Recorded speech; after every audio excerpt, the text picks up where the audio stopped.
Let me tell you something uncomfortable. Your comfort zone is not keeping you safe. It's shrinking your life and it's making your fear controlling you. But the scariest part is that you don't even notice that it's happening.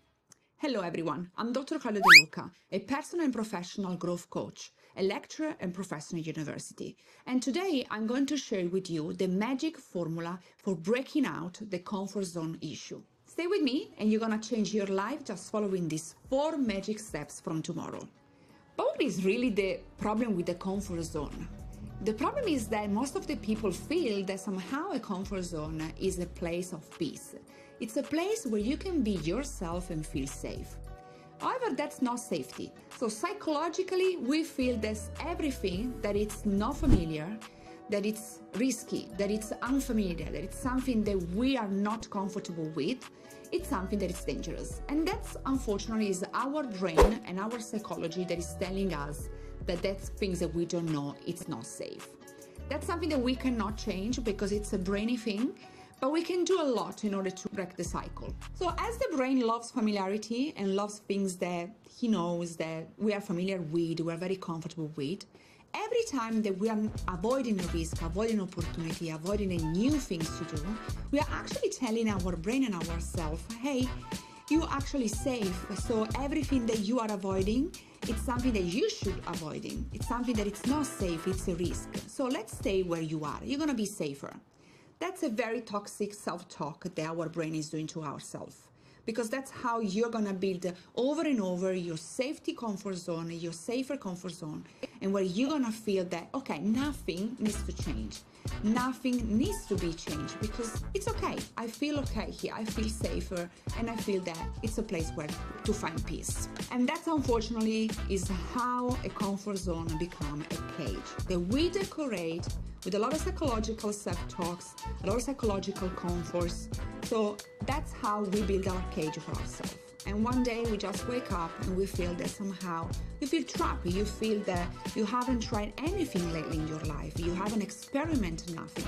Just because you didn't want to feel that fear or that scary part that you have been trying to avoid over and over again.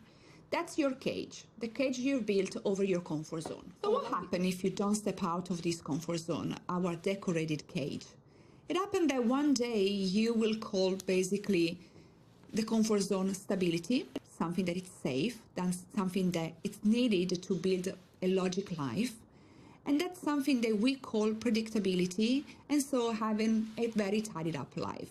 The problem with avoiding new things, new opportunity, is that you slowly lose confidence. Because you don't test yourself, you don't try new things.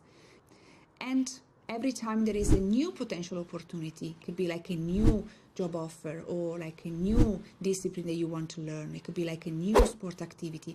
Anything that is not restricted to your comfort zone, you feel somehow unsafe. And your confidence feels unsafe. So over and over, you will feel less confidence in trying new things. So one day you wake up and you feel like, how I've been so stuck in my life. Like I feel stuck.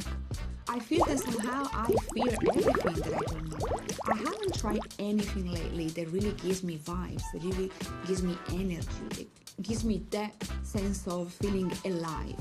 You feel trapped and you feel in your amazing decorated cage a little bit suffocated. But that's where the magic formula of the 4 steps that I'm gonna share with you today can really break the cycle and can change everything in your life. So the first steps is redefine discomfort. Discomfort is not equal to danger, is not equal to fear. Just reshape this thinking in your life, reshape this equation in your life. Repeat with me, discomfort is not equal to fear, is not equal to anxiety, is not equal to danger. Discomfort is reshaping your burden and limitation. It means expansion of your skills, capabilities, of your life experiences. So the formula that I always share with my clients and with myself every time I find myself in this situation where my brain is asking me to stay where I am, but where I know and I feel that I should try that specific thing that I'm feeling attracted to, I tell myself that unless it's threatening my values, my identity, or it's my safety, so it's threatening my physiological and physical and psychological safety, it's not something dangerous. It's something that can really help me to expand my identity, to expand my skills, my capabilities, and my life experiences. And I try to repeat this concept in my head over and over again until I feel confident that it's worth it to try. Step 2, feel and choose discomfort on purpose. That's what we call like jump into the fire or get out of your comfort zone on purpose. So it means that instead of waiting for the opportunity, waiting for a situation, you can jump into discomfortable situation, into discomfort by yourself on purpose, because you know and you are conscious that you need to grow. So it could be like, for example, that you choose to speak up in a boardroom or in a meeting. If it's something that you usually don't do because you feel threatened, because you somehow are a person that doesn't really do that usually, because you don't have the level of confidence, train yourself and push yourself to do it. Once every month or once per week during a meeting, you will be speaking up. You will be doing something that you've never done before, that is logical and does make sense. And it's aligned with something that you haven't done, so it's aligned with something where you feel uncomfortable, where you feel that you need to grow. Or it could be like taking an opportunity that you wouldn't feel like it could be a good choice or a good thing to do based on your personality. Like, no, I'm usually like very stable. I don't change like something. If I have been trying that something only for 3 weeks, I usually wait 6 months before I give up. Okay, try to change after 3 weeks. That's something that you wouldn't change in another situation. Try to change plans after 3 weeks if you are a person that usually doesn't do it after 6 months. So change a little bit, something to get an opportunity and to accept an opportunity that you wouldn't do it like another situation, or the older you wouldn't do it. Another example could be, for example, proposing ideas. Proposing ideas is something that not everyone do it on purpose. Not everyone feels okay to do it. But it's something that really can build your self-confidence in specific situations, like, for example, career opportunities or career professional situation, or even like a personal situation. I don't usually dare to give my opinion on these situations. But try to share your ideas, try to share your opinion once more, to build your confidence and get out of your comfort zone. That's the step 2. So embracing discomfort on purpose. Step 3, act from identity and not emotion. So ask yourself always one magic question, one pillar question before you take any decision. And you ask yourself, what do the best version of me, the version that I respect the most, do here? So try to understand that we need to embrace a concept where we are aligned with our identity and not to just the momentum or the temporary emotions that we feel. Try to understand that we don't choose every time what is easier. We don't have to choose every time what is easier or safer. We have to choose what feels the best alignment with our identity, the new identity that we are trying to build, the new part of yourself that you are trying to strengthen through getting out of your comfort zone. And finally, step 4, build evidence and not just emotion. So evidence means that you are collecting proof of you acting against what the older you would have done it. That you are acting, aligning yourself, your action to the new version of yourself under that aspect. So every time you have tried and you have succeeded in getting out of the comfort zone, in, for example, sharing that idea, in speaking up, or in, for example, taking the opportunities, or in shortening the time frame for a trial. I break the cycle after 3 months, and after 3 weeks, and I change plans.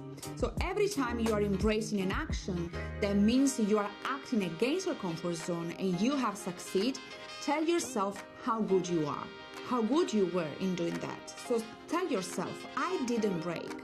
I was successful. I grew. I changed. I made it. That's how you build self-confidence. And self-confidence, guys, it's the basics, it's the fundamentals for really getting out of the comfort zone over and over again as a repeated cycle that you can do every time in your life it's needed. So 4 steps, the magic formula that I always adapt to myself, that I always try on myself and I always share with my clients, and it's working again and again. So let's review the 4 magic steps. Step 1, redefine discomfort. Step 2, choose discomfort on purpose. Step 3, Act on identity and not emotion. Step 4, build evidence, not just emotion. That's the 4 steps of the magic formula that it's really working. So you can try from tomorrow. Remember that discomfort is not familiar and will never be. It will never be something that is discomfort, something that is unfamiliar, will never feel safe, will never feel okay in the first stage. So it's you with your brain, with your willingness that wants to break through that thing, even though it feels unsafe, it feels risky, it feels that something you feel unfamiliar. Growth will always feel uncomfortable, never be something familiar. Otherwise, it wouldn't be growth, it would be that easier. So instead of asking yourself, but what if I fail? What if I'm not successful if I do it? What if I lose this little money that I'm investing in? What if? Ask yourself, what person will I become if I never try? Because the biggest risk is not stepping out, but finding out in a few years that for fear and because you felt uncomfortable, you never try something, you never moved, you never change anything in your life. And basically cutting out from your life a lot of life experiences that would have probably led you to a very great successful pattern and journey. So thank you for watching. Watch my next video, click the like on the bottom below if you like this video, and leave a comment if you want to share anything with me. Thank you, and I'll see you next.